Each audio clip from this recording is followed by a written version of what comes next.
Ayan, nilalakad tayo dito pa uwi na. Galing tayo dito sa ano natin, sa meeting. Inaplayan ko pa ganina doon sa may Alcos. Ready, set, go. Ayan. Hinahanap ko yung pabalik ng metro station na bus, pero hindi ko kabisado pa yung lugar kahit matagal na ako dito sa Dubai. Kaya ang ginawa ko, ano lang naman, 15 minutes lang naman yung lakad pabalik sa metro station.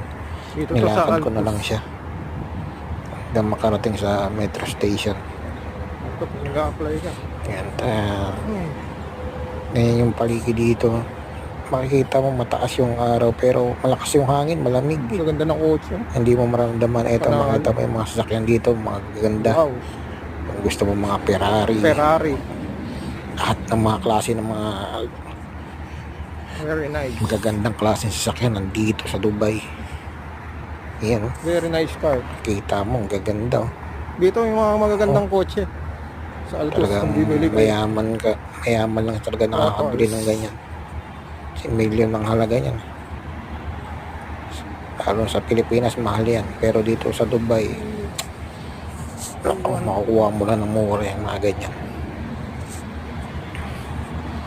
Tama, lakad tayo yan, papunta na yan, yung metro. Ako sasakay sa train na yan pabalik dun sa Business Bay.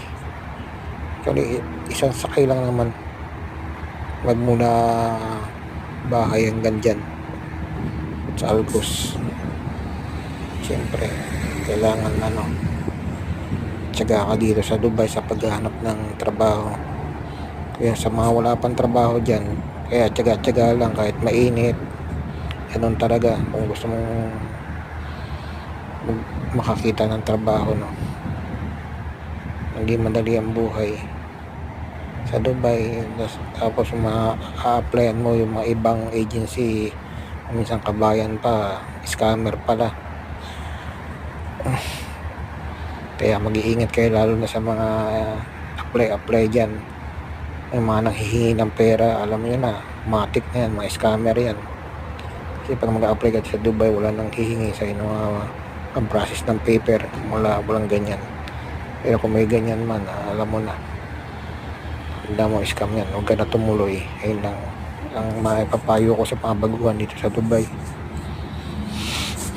So, nandito na lang.